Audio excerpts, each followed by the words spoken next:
I'm Lee Baker, and welcome to this week's episode of Level Up with Lee.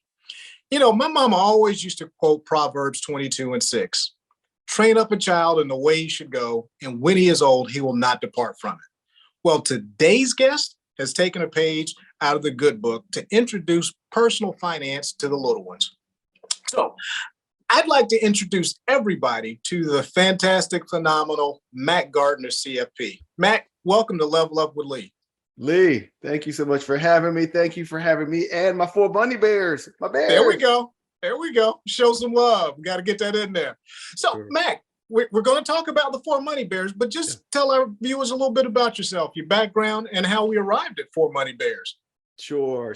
Thanks again for having me, Lee. And let's see. Blessed to have served in the financial services industry for 20 plus years. I almost get to the point, Lee, where I may have to turn that number to another number. I'm getting there, but not there yet. But yeah, I started off my career in retail banking. Fortunate to join the trust department of that bank and get some experience to wealth management and wealth perpetuation. Commercial, corporate lending, retail investment management, advanced markets, wholesaling. I've worn a lot of hats. And my journey to really start educating people started when I had my practice in Houston. And, you know, I had all these years of experience in me working with people, and you can attest to this, that have substantial amounts of money, but really didn't have a lot of financial literacy or financial planning background. And so my first book, Motivate Your Money, was written really as a way to compile a lot of the Mac nuggets, as I like to say, a little tidbits, a way to simplify financial planning for my clients and really help them out. So that was my first book. And then the 4 Money Bears book came about when one of my clients, who was on the board of an organization you may be familiar with called Jack and Jill, an organization for women of color and with kids. And she was on the board. This is in Houston. And she said, "Hey, Mac, love what you're doing. Love how you simplify things. Would you be open to writing a book for young people to help start their conversation about money for parents with young kids?"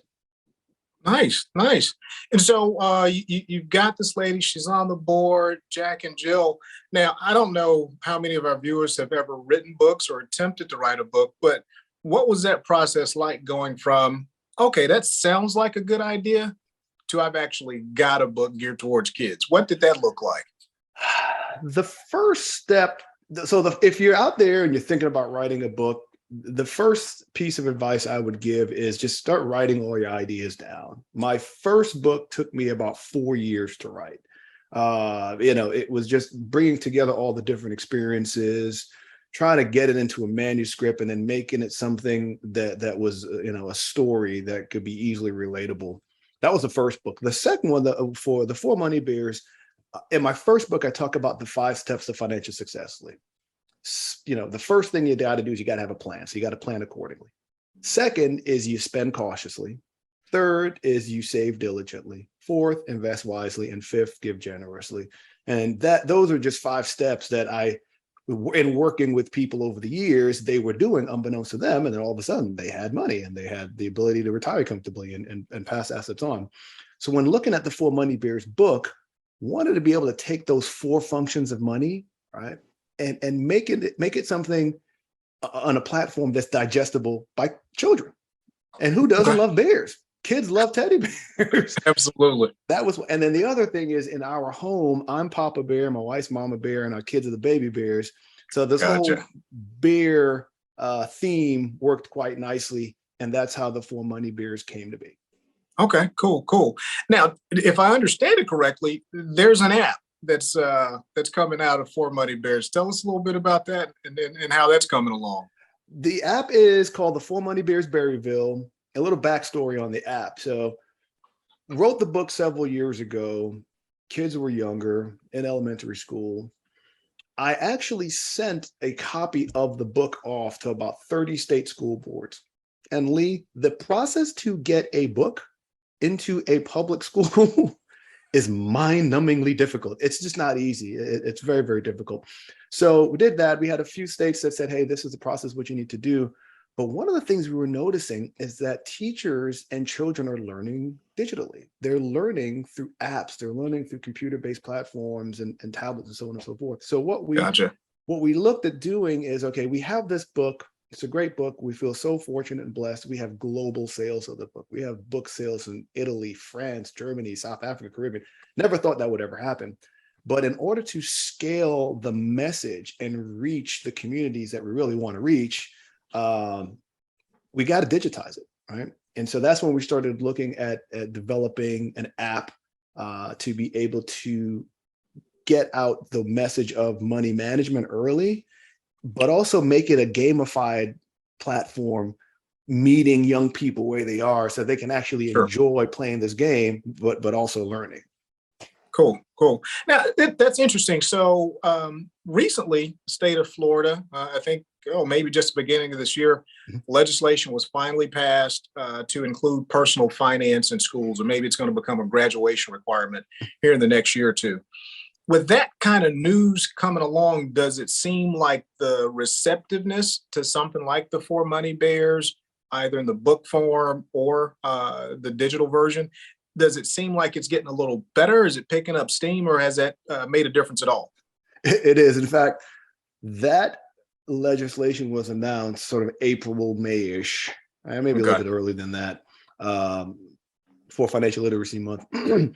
And our phone started ringing off the hook, and my email started blowing up. Like, Mac, look, they're finally, Florida's got it. You're in Florida. You're right. You're right where you need to be. And interestingly enough, you're right. There are 15 states that now require some type of financial literacy requirement for graduation by high school. Here's the problem, though, Lee. There is a Cambridge study that came out a few years back that states that a child's connectivity with money actually starts as early as age 7, sometimes as early as age 5. So though we are blessed to be in a state, because I have teenage children now that starting in 2023, 2024 school year, they will have to start taking a financial literacy course. We feel great that we live in a state that's offering that, but it starts way earlier than age 17, 18, Gotcha. which is typically the age that these young people are going to start getting this sort of education. So that's why the platform that we're developing, it is for age 7+, but we've already got different modules set in place for the Four Money Bears Berryville, where there can be an introduction for the elementary school. We can plug in a module for middle, and then we can go and plug in a module for high school. Because what the state of Florida and these other states that are finally getting some tailwinds about financial literacy is they're going to need a platform to be able to teach financial literacy, analyze the user experience, and then track that experience over time. And that's what our platform is going to be able to do. Okay, nice. Now, I know that you've seen some of these, but through the years, there have been studies that show there's a wealth gap, right? Ariel and Schwab have done some for years. Do you think that perhaps over time, something like Berryville and getting it into the hands of younger people will help over time to shrink that wealth gap? A resounding yes. I couldn't put a capital YES on that any bigger, Lee. And here's why. I like to say that all we are at the end of our days, Lee, is a collection of stories, right? Mm-hmm. Our children are going to be fortunate to hear stories of IRAs, 401ks, stocks, why investing is important, compound interest, rule of 72. Our kids hear that. My children, if they were sitting and yes, Papa, we know finance is about habits, behaviors, traits. Good financial habits become good financial behaviors, financial traits. Our kids will know that, right? A vast majority of children will never get that story, right? Because financial literacy, as it's barely in 15 states, maybe 27 states, right? It's not a household conversation. It's not something that's been socialized from an early age. So think about this, Lee. Think about a scenario, right, where there's this game that we can drop into overlooked, right, underserved communities. And all of a sudden, these kids are playing a game and they're learning about spending money, saving money, which for the most part, that's what young people know. They know they can spend it. They know they can save it. But all of a Right. sudden, they're introduced to these two other functions of money, which are very important: the concept of investing and the concept of giving. So now, when money comes into this young person's hands, I talk about the 3 R's of our connectivity with money. They realize what money is, they recognize what money does. They can then rationalize how to use it. So now all of a sudden your rationalization is expanded. And now when you have money, that $100 bill comes into your hand, whereas before you may just run out and blow it and buy some Nike shoes or something like that, right? Now you're looking at it, you're saying, okay, I can spend 20 something of this, 25 of this, I can save it. And I can actually buy shares of Nike. And technology through fractional shares is allowing people to be able to access the market and actually acquire stocks and stock ownership from a very early age. Imagine that young person, instead of being introduced to stocks and 401ks and all that in their 20s, they're 7 years old acquiring shares of Nike, shares of Starbucks, shares of whatever, and then also giving. So that's really why we believe our platform can be a big game changer in closing that wealth gap, because it helps to start the financial education process and bring the tools to implement the knowledge at a much earlier age. Gotcha, gotcha. When you're talking and you mentioned the fractional shares, because I still get a lot of these phone calls now from adults where, hey, listen, Google split, do I hop in now? Or, Amazon split, or is somebody said Apple's going to split. But being able to give children access through fractional shares, I think could be incredibly important. I mean, our youngest daughter, she likes to deny it, but she's a sneakerhead, right? And it's like, sweetie, yeah, you get these shoes and then you walk like it's like these kids are walking like a duck because they don't want to They crease want the to crease the shoes, shoes, can't crease don't the want to crease kicks, the man. shoes. It's like, I ain't mad at you, but I'm thinking like Jordans when I was a kid. No, that wasn't happening. But hey, if that's what your godparents and your aunts and uncles want to do is buy you some Jordans, I'm fine with it. But I like the idea of exposing them to things like fractional shares so that they can invest in the things that they're spending money on anyway, because all of them have got an iPhone in their pocket and a pair of Nikes on their feet. So, hey, listen, take 25 bucks, buy you some Apple, buy you some Nike. So I'm loving that. I'm loving Yeah, it. and think about it. There's so much tech out there, Lee. This, and I say this, that there's a ton of tech to help you do stuff with your money, right? Investment, Mhm. insurance, banking. I can get a loan on my phone for $500,000, but there's hardly anything out there on the fintech side that's teaching you what to do with your money. And that's why we started Finlet Tech. Our mantra is to build a bridge between financial literacy and financial technology so that we can utilize fintech to start educating people, so that once these tools that are being developed to help you do stuff with your money, you actually have some education behind the steps that you're taking to be able to use those tools more efficiently and use them properly. Nice, nice. Now, we're going to go to the land of make believe, if you will, like Mr. Rogers used to say before the train came around. But if you had a magic wand and there was one thing to really kind of help get the word out about Berryville, what would that be? If you were king for a day, had the magic wand or the knight, the scepter, what would it be?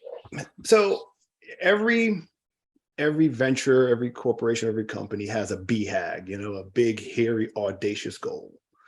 Our big, hairy, audacious goal is for every child in the world to learn about money through the 4 money bears. Right? Okay. We can start with the US first. That's fine. We're here, home team, all good.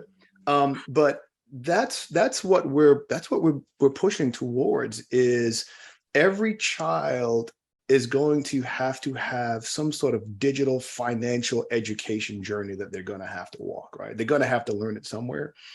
And our goal, if I were king for a day, is to mandate all children play our game to learn about the 4 functions of money. Because for many of them, they're stuck in the 2 lanes of spend and save. If we can open up those lanes to 4, it'll help them, it'll help their families, it'll help communities. and it could help the country as a whole. So that if I had my druthers, as they say, and I had a wish for one thing with that magic wand, that's what we would wish, is for that process to start early and for folks to utilize some sort of gamified solution to get the process going. Gotcha. Nice, nice. Now, so you mentioned earlier that, it's targeted at, 7-year-olds and moving up, and that you can have a module as they get older in middle school and high school. So tell us what's next up for the residents of Berryville, if you will. Yeah, the ideas that we've been sort of floating around as a team, is the game is going to have a parent portal, right?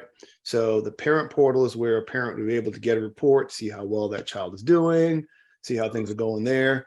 Some of the things that we're building into this are the ability to have competitions, right? So if you have schools that want to utilize our platform and have friendly competitions between classes, we're looking at actually developing a berry market. So there's a market out there, stock markets, but it's a berry market where different berries have different valuations. So the idea is really to one, introduce young people to the Four Money Bears and these these digital solution of Berryville, which is an on-ramp or sort of a digital lemonade stand, right?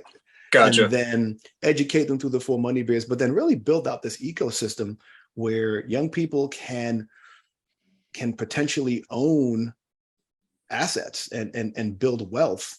And this is iterations we're looking at down the road, either incorporating it with real cash or maybe even looking at at blockchain technology to really incorporate into this. So there's tons of opportunities down here. We're looking at working with financial institutions and large banks for their CRA programs and incorporating the platform there. So there's tons of opportunities here, but the first thing is to just get the app built and get it out to young people. Gotcha. And are we fairly close to being fully built out?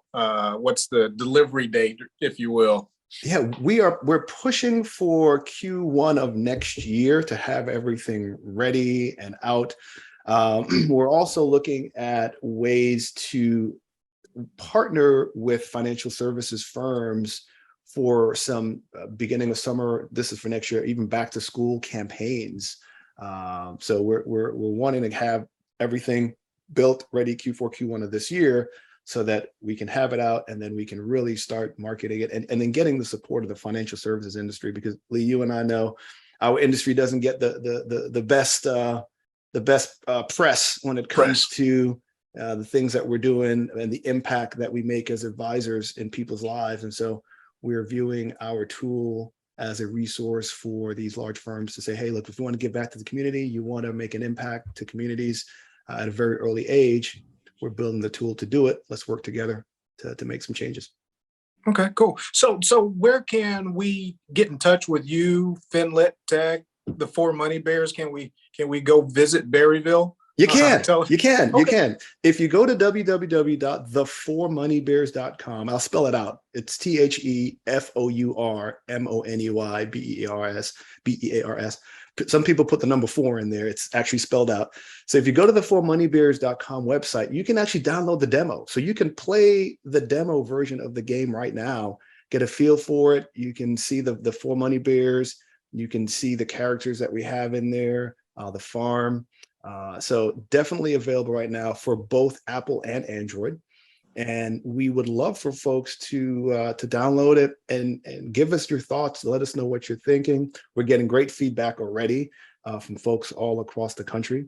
But yeah, that's definitely out there, and we'll continue to develop and get it ready. And thanks to folks like yourself, we're going to continue to have amazing support from the industry, which I think, just personally, I think advisors some of the best resources to promote financial literacy in neighborhoods and financial education in neighborhoods. So I'm just excited, Ali, again, to be with you today, and I'm a big fan of what you're doing. So I'm excited to be here to share our story with you. Oh, thank you, man. I appreciate you coming on. Now I'm going to go a little bit out over in left field, if you will. So I'm actually going to be headed down to your neck of the woods before too long, somewhere in the next 3-4 weeks, and going to go fishing down there in the greater Tampa area.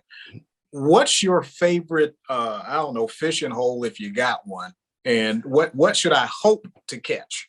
So lots of good stuff. In fact, I just took my son. We went to Clearwater, went to the Clearwater Pier, Pier 60 out there, and that's one of our favorite spots. If you go to be on land, you can catch some mangrove snapper, quite delicious, very very nice right now. Anything of the snapper family is a good place to be. Okay. That whole area too. I mean, you've got Clearwater, you've got Madeira Beach. You've got some. That whole strip is awesome. St. Pete Beach is good as well if you want to get some good fishing in.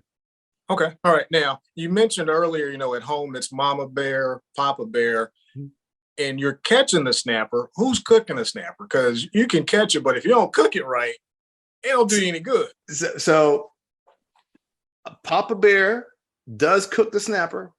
Okay. And importantly, he teaches his baby bears how to cook the snapper. So that when they're on their own, they can go fishing, and I can let them do the scaling and the gutting and all that stuff and the prepping of it, and I can sit back and they can take care of Papa Bear. Okay, that'll work. And I'm going to modify an old James Brown tune. If you don't cook, you don't eat. So you got to pass that down to the young ones. Got to, man. Got to. Good deal. Good deal. Hey, Mac, this has been wonderful, man. I thank you for coming on the show. Love what you're doing. Again, all our viewers, get out there, get to the4moneybears.com. It's all spelled out, the word for, and stay in tune. We will be back with you again soon. Have a great one, everybody. Lee, I just want to say thank you so much again. The financial literacy and the financial education journey is a long one. The industry is blessed to have folks like you out there and folks that are in this circle of professionals that are working every day to make the financial journey easy for others. And as I love to say, man, the journey continues. Absolutely. Thank you.